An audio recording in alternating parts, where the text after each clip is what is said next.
Hello, how y'all doing? Hey, welcome back to Faith-Based Workplace. This video right here, what does it mean to hold yourself accountable? We'll get right back to that after this.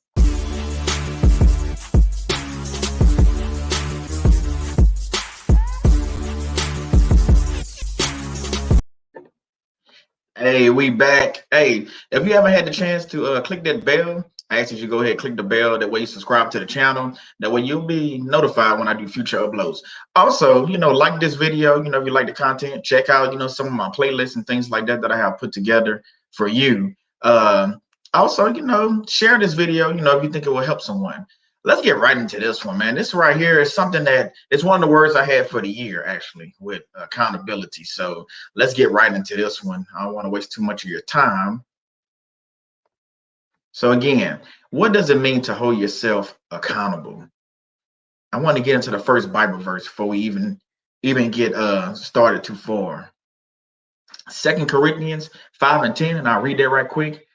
For we must all appear before the judgment seat of Christ, so that each of us may receive what is due us for the things done while in the body, whether good or bad. So that's saying right there, nobody can go, to God on your behalf and say, well, God, hey, Solomon, he's a good guy. You should let him slide this time. That's not how that works. So we have to hold ourselves accountable for things that we do. In situations. So that's relationships. When I say relationships, it's professional, it's personal, whatever relationship it is, whether it's at the work, side, with your spouse, with your kids, family relationships, friends, whatever the case may be. So let's just make sure that we hold ourselves accountable. Let's define accountable so that way we're on the same page. Accountable, required or expected to justify actions or decisions, therefore responsible. So why did I make this video? I want to bring forth that sometimes I think we hold people to a higher standard than what they should be. We hold them accountable for some of the actions that we did, some of the decisions that we made. So the reason why I'm making this video, and I'm talking about myself, I'm not just speaking to y'all, I'm talking to myself as well. The thing about it, when you talk about accountability, you have to be willing to look at yourself and see what did you add to that situation. What does, a personal relationship or whatever the case is, you want to make sure that you dot the I's and cross the T's, you know what I'm saying? To make sure that, you hold yourself accountable for some of the things that you did, like, i.e., not recognizing red flags. Now, I got a video actually, well, not a video, I'm going to be doing a live this Friday talking about the red flags that we missed. So tune in for that, 7 p.m. Central Standard Time right here on YouTube. But other than that, you have to, I got to hold myself accountable also. It's not just about looking at the other person and what they did. I have to look at myself. I have to know that, I made certain decisions. I didn't recognize certain red flags. And some of those red flags came back to bite me in the end. So, like I discussed on this channel before and on my wife's channel, the relationship I had before with my ex, it's things that came to the forefront that I just let slide. So when I let those things slide, the thing about it, those things came back in to bite me later on in a relationship because I was, I guess you can call it, it's not even being a bigger person at that point because it's a new relationship. So you're just overlooking things because you're so happy and excited that, you're talking to someone or dating someone or whatever the case is. But don't be that person. Don't beat yourself, up over missing red flags. We all miss them. No one here is perfect. So you can't just beat yourself up saying, man, I missed it. We all make mistakes. We all miss red flags. It's I'm not gonna say it's common. It happens. It happens. So you have to realize that, those things happen, and it's not the end all be all. It's not the end of the day. It happened. Now you gotta moving forward, you gotta know what more, relationships that you get into, whether it's personal or professional, like he's saying, you have to realize that, these relationships, they come and they go. And then each relationship, you just take it for what it's worth. That relationship is just a particular relationship. It might be a one-off that you was with a narcissist, or things might have happened in a relationship, even if it wasn't a narcissist. So you have to realize that, you take what you can from the relationship, you learn from it, and you move past it. So don't beat yourself up over those things. Please don't do that. Let's get into the next Bible verse, James 4:17, and I'll read that for you. If anyone then knows the good they ought to do and doesn't do it, it is a sin for them. I'll read that one more time. If anyone then knows the good they ought to do and doesn't do it, it is a sin for them. So right here, while I brought this Bible verse in, right here, if you know something about a red flag or about a person, or whatever it is, they hit you that first time, and you get into an argument, there should be red flags. There should be things that you notice. There should be things that you look at and like, wait, this isn't right. This is not how a relationship is supposed to go. So I'm holding myself accountable to recognize those signs and recognize the things that I missed, or recognize, if you can be smarter than me. That's what I always say. So if you recognize those things from the beginning, you can then therefore, sit back and be like, whoa, you can end it. You can end it before it even get started. So, let's keep moving right along. What do you blame? Well, who do you blame for relationships you are in? Now, some people will go as far as blaming God for a relationship, and they'll say, well, I prayed to God to send me, the man of my life or the woman of my life, and he gave me this. Well, I'll say this to you. Some of us, and I'm included, prayed for the person who was already with them. Listen to me good. You pray for the person when you're already dating them. So now you want God to fix something, a decision that you didn't made, and you want God to fix something that you put yourself into. And then when the relationship doesn't go as planned or as you thought in your head, like you thought it should have went, then you want to blame God and say, God sent me this person that's abusive. God sent me this person that's just, we're not equally yoked, and things like that. Well, God didn't tell you to get with that person. Now, do we have to hold these people accountable? Yes, we do. Let's keep moving right along. Don't give people too many chances. So all too often I see it, time and time again with life coaching and things like that. You see people, they give people chance after chance after chance. And guess what? I've been given chances before too. I'm not saying I'm any different than any of y'all. I'm pretty sure you've given people chances as well. But sometimes you get to a point where you're giving them too many chances, especially when it involves physical or mental abuse. We talk about this a lot. When it's financial abuse, they just using you at the end of the day. That's what they're doing. So when it involves these things, you have to realize that I'm giving them chance after chance, and they still doing it. Like, they still hitting me, they still scratching me. They calling the police on me every time we get into an argument. I'm just talking about a regular argument. So how many chances are you going to give them before you actually turn your back on God again and say, hey, God, it's your fault? It's not God's fault. I'm here to tell you, it's not God's fault. Again, we're holding ourselves accountable. Question. The first time he or she cheated on you, did you leave? Some of us did. Some of us didn't. When we was younger, teenagers, things like that, we might have not left. But the thing about it, we should have. That was a sign right there that maybe some of the cheating was going to continue going on. Maybe it was like, what I'm saying, like God showing you, he's still helping us out, even though, you didn't got involved with this person, but God is still showing us, look here, my son, look here, my daughter, look, don't give it that person. They cheating on you already. They already, like some of y'all like to say, doing me dirty. So they're doing me dirty from the beginning. They're going to do me dirty through the whole relationship, and it's going to end dirty. So think about that. Try saying that 3 times. Let's get into the next Bible verse. Proverbs 27:17. Oh, wait, hold on. I actually, yeah, hold on, my bad. It is. No, I just had this verse up here.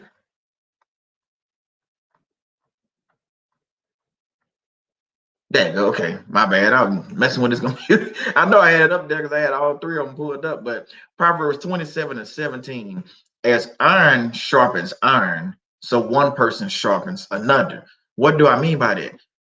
To me, this is what YouTube is all about. It's all about learning. So to me, we learn from one another. It's what it's all about. So you come in these YouTube channels, you come in here so you can learn something. You're hoping that somebody can fix your problem. You have a problem going on with a relationship.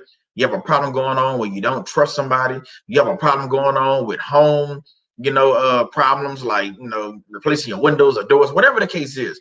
You come here to get help. And that's why you probably on this channel watching this, because you want to know, what is Solomon talking about today? I mean, what does it mean to hold yourself accountable? What actually does he mean by that? Let's keep moving right along. Hold yourself accountable, but take into account what the other person put into the relationship as well. So I'm not just holding, I'm not just saying that the other person is total 100% in the clear. It's not what I'm saying. You hold them accountable for the things they did, but you also want to hold yourself accountable for the things that you did also. I think the more and more that we realize that, we put in some of the bad things that might have happened, or we might have missed some of those red flags, or we might have let them hit us one too many times, or we might have let them abuse us, or we might have let them cheat on us. All these things begin to add up. It's like they say, hey, they go lie, they go steal, they go kill. So it goes along the same lines. If they're going to hit you, they're probably going to end up abusing you. And we know with women, it can be rape. And then besides that, it could be a spouse. A spouse can't rape another spouse. I know that people's like, well, I'm married. No, you can't get raped. No is no, even if you're married. So let's not even get into that. It's for a whole nother video. But what I do want to say is you have to realize that holding them accountable and holding yourself accountable and cutting it off like as soon as it happens, as soon as you notice something wrong, and that's God questioning you, like, what are you doing? Like, what are you doing? He just hit you. You know what I'm saying? He just bust your lip or blackened your eye, or she just scratched you across your chest, or she just smashed your windows. Y'all know this song, bust the windows out the car. Yeah, she just bust the windows out your car. Now what? You just fix the car and move on and act like nothing ever happened? Don't be those people. Please don't be those people. But what I do want you, don't allow hate to consume you, meaning don't get so tied up in the hate that you hate this person, because hate is a strong word, but you hate this person and you want to do evil things to them.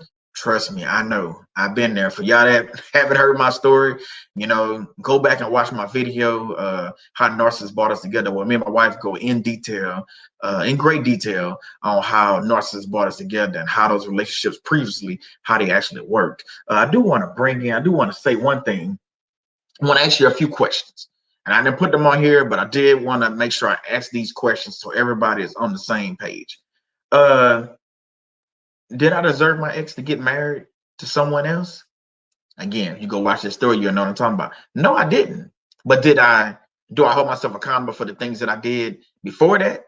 Yes, I do. Did I deserve mental abuse? No, I didn't. None of us does. None of us do. But it happened. So we got to look at what part did we play in that. Did you deserve physical abuse? No. Again, no, you did not deserve physical abuse. I'm not sitting here saying any of us deserve any kind of, a man shouldn't put his hands on a woman and a woman should not put her hands on a man. That's just what I live by. Nobody should be touching anybody in physical, forms or anything like that. Did you deserve to go to court to tell your story over and over again, only to relive the same thing? No. Again, the answer is no. So, but we go back and look at this relationship. I just want y'all to take a moment to think about red flags you missed and think about things that happened in a relationship when you was like, you know what?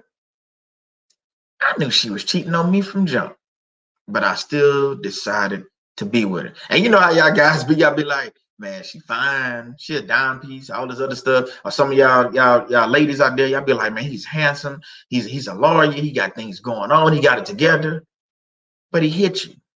So no, he doesn't have it together. He has some things he needs to work on. She has some things she needs to work on as well. So I'm asking y'all, please hold yourself accountable. Don't beat yourself up about it, but hold yourself accountable and know that just because that look like the perfect person for you, just because they wear the Armani suits, just because they wear dresses designed by whoever. Hey, I don't know nothing about dresses, so don't get me to lie about that. I can't think of a name because I don't know nothing. But just because they wearing designer dresses and dressing up nice, they got the 6-inch shoes with red bottoms or whatever they ladies wear. They got the weave in, they got the makeup done, they got their own hair. Whatever the case is, don't get into that situation, meaning a relationship, and then go to God in prayer about this person saying, God, why did you send me this person? Because God didn't send you that person. You're gonna know when God sends you the person because the relationship is gonna flow. It's gonna flow. Things like ideas are gonna pop between both of y'all. Everything like the love and everything is gonna be there. And we have to talk about real love. What is real love? Real love is not sex. We all adults here. Real love is not just sex. That's not what real love is. Real love is a lot of things. It depends on what you make it. But real love, I'll tell you one thing, what it's not. It is not physical abuse. It's not mental abuse. It's not spiritual abuse. It's not financial abuse. It's none of those abuses is what it is. Love doesn't hurt. Now, will you cry sometime when you're in love with somebody? Yes, but it shouldn't be a continuous thing all the time. It shouldn't be, I'm waking up at 3 o'clock in the morning and she's my ex now, but she's on the sofa talking to another man in Honduras. That's not what love is about. Don't even get me started going down that trail. Like I said, go watch the video for that. But again, how many times are we going to do the same thing over and over, expecting a different result? We all know what that is. That's the definition of insanity. So again, let's go back where we started. Let's go back where we started. Let's go back where we started. What does it mean to hold yourself accountable? It means taking an inside look at what you did and things that you've done in a relationship.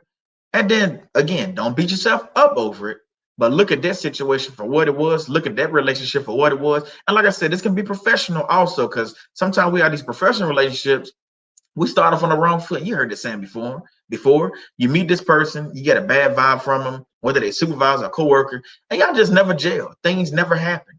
But that bad vibe, what is it? God telling you something, or was it just you having a bad vibe?